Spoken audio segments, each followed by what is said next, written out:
Make a start. So thank you for joining me, and this is very much a talk on how to choose an agent in what is a tougher market, potentially what will be a different market, and very much in conjunction with agents here to help. So really appreciate their support as always. So as everyone knows, yeah, sure, we're in uncharted times, but there are a lot of reasons, I have to say, to still stay positive. It was predicted in the property industry that we would see a surge in market activity following the general election and the Brexit result. And sure enough, in February, this was just prior to lockdown, the UK had the highest number of mortgage approvals since January 2014. It was shy of about 74,000, so a proven surge then. And I predicted, along with a lot of other commentators, that the same was going to happen again in a post-COVID market, and when it was slightly more behind us. Now, this was proven on Wednesday when the property sector was more released, and the Rightmove reported again, these figures are incredible. Rightmove reported a 45% increase in website activity, 70% increase in inquiries, and over 2,000 properties were newly launched within 5 hours of trading. So that is quite some staggering figures and some real positive news out there. But look, don't get me wrong, the market is, of course, going to be different. It's likely to be tougher, and there's going to be a bit of turbulence along the way. However, as I see it, there are some key areas that you've got to get right if your sale is going to go with a bang. We've had a tougher market now for a while. It's likely to continue. And this afternoon, in a pretty short, sharp, and to the point discussion, I just wanted to outline what I feel are the key criteria to look at when deciding to choose an agent to sell your home, how to differentiate between them, what the vendor needs to know, and how to ensure that you've got the best team around you. So prior to this, and even more so now, many of the frontline valuers and estate agency practices were under a huge amount of pressure to perform. And I used to be that side of the fence, and it means sometimes that you're incentivized to list a property rather than to necessarily sell it. The agents are motivated, rightly or wrongly, by targets, KPIs, and spreadsheets, and this can sometimes cause a conflict between giving what is the right advice and getting the instruction. And it's a very, very fine line. And I'm not saying for a moment that this is a bad thing. I'm merely saying that it's something to be mindful of. So look, who am I, very briefly, and why do I feel that I can make these points? So as I've alluded to, I am a former estate agent myself, but I used to be with some of the biggest names in the country, and I've been with some of the biggest names and other consultancy practices for about 18 years. I've now got my own business, and I give them the inside track on the estate agency and property sector when it comes to buying and selling their homes. Bit more unusual, I've actually got a footing in London and the London home county markets, and the current consensus, I feel, is that the vast majority of buyers and indeed sellers just want to get on with it. Lives have been put on hold, and yeah, sure, the market is a bit mixed. We've seen a huge surge at the moment, but there are some key agency cornerstones that you need to master to ensure that your sale is going to go with a bang, and then make sure you're ready for these. So as I see it, the key points are, first one, and probably right at the top of the tree, I'd say at the moment, is experience. Because as with any business sector out there, yeah, of course, there are always the rogues out there, but you need to ensure that your agent has earned their time working at the agency coalface, if you will, for a good number of years. Selling property, it's bizarre. I was speaking with a client first thing this morning. It's just not the same as insurance, and it's one, if not the only, emotional purchase we ever make, and rarely is it with more money or more associated emotion. So look, if you haven't been there before as an agent, you're never going to be able to gauge a situation, and more importantly, actually nip situations in the bud before they actually occur. The best thing is to check out your agent on LinkedIn to get a true feel for their experience. If they've hopped across numerous sectors over the years, they're just not going to have the battle-hardened skills to deal with a given situation, nor get the best figure from a would-be purchaser. And I do mean battle-hardened. We've been through a lot in property in recent times, recession, Brexit, and all of that. You need to have been there and done it and got the t-shirt in order to give the best possible advice and get the very best out of any given situation. So that's the first point. Second point, again, a lot of people overlook this, and I'm at a loss as to why, but the front of house team. So these are the key individuals back in the estate agency office, and they should be your primary focus when choosing your agent, not the valuer who's pitching for your business sat in your sitting room. Those are the salespeople, but equally so's the front of house team, because they are the first individuals to speak with interested parties, deal with walk-in inquiries, telephone inquiries. They need to be able to talk fluently, enthusiastically, and knowledgeably about your home. It's be more likely, therefore, that you're going to secure viewings, and it gives viewers confidence in the agent as well, so that they, in turn, can get the best out of them.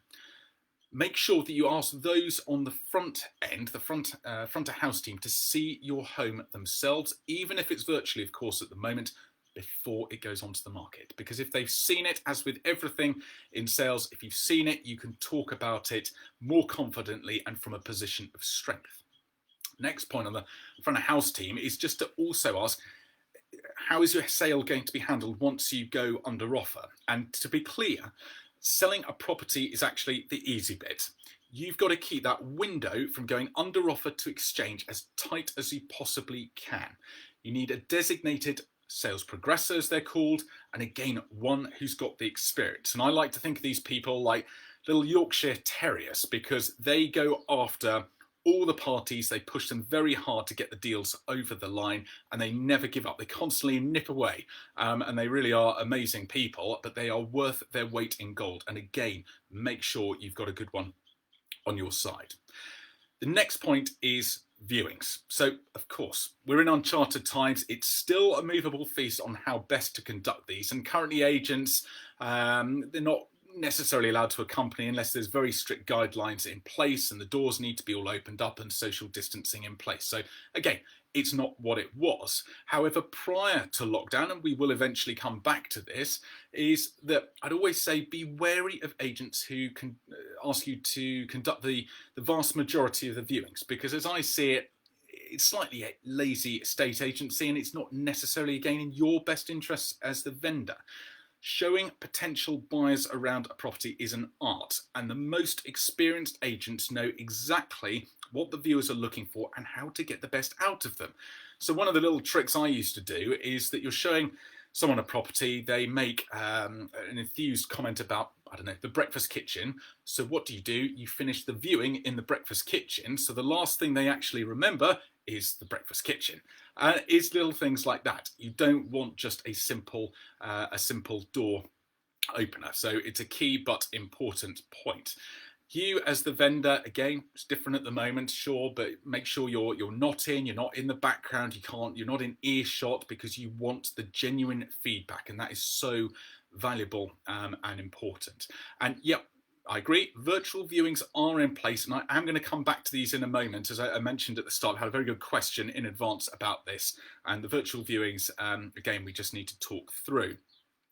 The next point is marketing. So look, before you choose an agent, mystery shop them. Always investigate their marketing collateral. How well are you treated as a buyer, for example? Do the front of house team know their stuff? Do they ask you the right questions? Because an instant fail for me is when you call them up and the agent says, I'll just get the brochure and check. You've already got the brochure. So what's the point? Look through the brochure examples, check they're all well designed, presented, and outstanding photography. And I do mean outstanding. Brief descriptions, floor plans, and site plans as well where relevant. Again, check for typos. Are all the descriptions amazingly similar? Because if it's a copy and paste job, you may just want to part ways with them. Take, of course, a look at their web portal presence, Rightmove and On the Market, social media activity, videos, editorial and PR coverage. It all counts, and it really is not just about online presence. Check ask your agent how many proceedable cash buyers could they instantly pick up the phone to. It's a good sort of test as to how straight talking your agent is, because as I see it, if they say any more than about a dozen, yeah, they may be wishful thinking perhaps. The next point, again, guide price. Common tactic, as I think we're all aware, but you don't necessarily appreciate it when the agent is around your home, is a common tactic shown by, I have to say, the less scrupulous agents to secure your business is to suggest a guide price where it's got you planning your next holiday in the Bahamas. Go with your gut feel. If it sounds too good to be true, what do you know? It usually is. Buyers are very well researched nowadays, and your guide price needs to be realistic and on the fence, because if it is, you're going to get the interest. If you don't and you overpitch it, you're going to be one of those properties that languishes in the market too long, and you're going to have to regularly reduce your price, and it just sends the whole wrong message to the market and the whole thing becomes stagnant. It also, I think a lot of people don't fully appreciate this, it creates a far greater problem because it unnecessarily adds to your digital footprint, your online history. All these websites record your market activity and you can never delete it, and it's something just to be aware of. You need to critically trust the agent who gives you a realistic guide price, but please never ever instruct an agent who just quotes the highest price. It's much more than that. The next point on how to choose your agent, and the last point actually, albeit slightly taboo, is commission. It's fees. It's a bit of a false economy to strong arm the agent into a low fee or just to go with a cheap agent, because you might congratulate and high-five yourself for securing a better fee than anyone else. But here's the important thing. Ask yourself, if the agent is on a low fee, how incentivized are they going to be to put in the effort to sell your home? Not a lot, because the small percentage that you might pay in addition for a better agent is a small drop in the ocean compared to the extra thousands they're motivated now to secure you at the negotiation stage. You need to remember, estate agents are often rewarded by their commission. That is their reward. And if you take that and you whip the carpet from under their feet, they're instantly disincentivized and they'd much rather look after another property that they're going to get rewarded for. It makes sense. I'm not saying go drastically over and overpay for your agent, but again, it comes to the guide price element. On the fence, you know what the standard market rate is. That's what you should be aiming to pay as well. So look, overall from this talk, how to choose an agent. It's experience, it's the front of house team, it's viewings, marketing, guide price and fees, but they've all got their respective roles to play. It's how they all merge together with the appointed agent that is critical in today's very rapidly changing market. And look, personally, for me, my highlights are it's got to be attention to detail and experience. That word has just cropped up in so many of the points that I've gone through. Experience, and again, the front of house team. Those are the things that are actually going to pay dividends. So I hope that's been of use, and that's my take on estate agents. I mentioned at the beginning a very good question about the whole virtual viewing arrangements at the moment and my take on it. As I see it, and this is new territory I think for everyone, it's a great tool, don't get me wrong, but I don't see it as an advantage to have them freely available by putting them on Rightmove and everywhere else, because as I see it, have you thought about the security risk they pose? You've got potential high value items and you've got a very clear guide around your home. So what I'm saying is by all means advertise the fact that you've got one and it's available, but it needs to be, as quite a few of the good agents are doing, accompanied online by the agent, i.e. the agent has the video tour, they're screen sharing with the interested party who's been pre-qualified and vetted, but it's the agent that retains that file. The agent holds that video, and that way the agent can go and chase up potential interest and again get the best out of them. If you have one of these videos or indeed your property online, who are these people looking at your video? Who are these people looking at Rightmove? Yes, an agent may say we've had 200 hits this week, but at the end of the day, Rightmove doesn't know that information. You cannot, as an agent, go and follow them up. And that's why I always say less is more. Put less information online, have potentially interested parties engage with the agent to say, you didn't tell about X. Can you tell me more about Y? They've then rung and engaged with the agent. The agent can get all their details, give them the answer, and more importantly, go and follow them up. So as I said, virtual viewings certainly have their place. It's early days, but again, to have it freely available on all these websites, I'm not sure that's necessarily the way forward at the moment, because you need to tightly control who's viewing it and go after them as well. And look, if there's any other questions, feel free to get hold of me or indeed have a word. The website is alexgoldstein.co.uk, and really hope that's been of use to everyone. No doubt see you soon. Thanks again.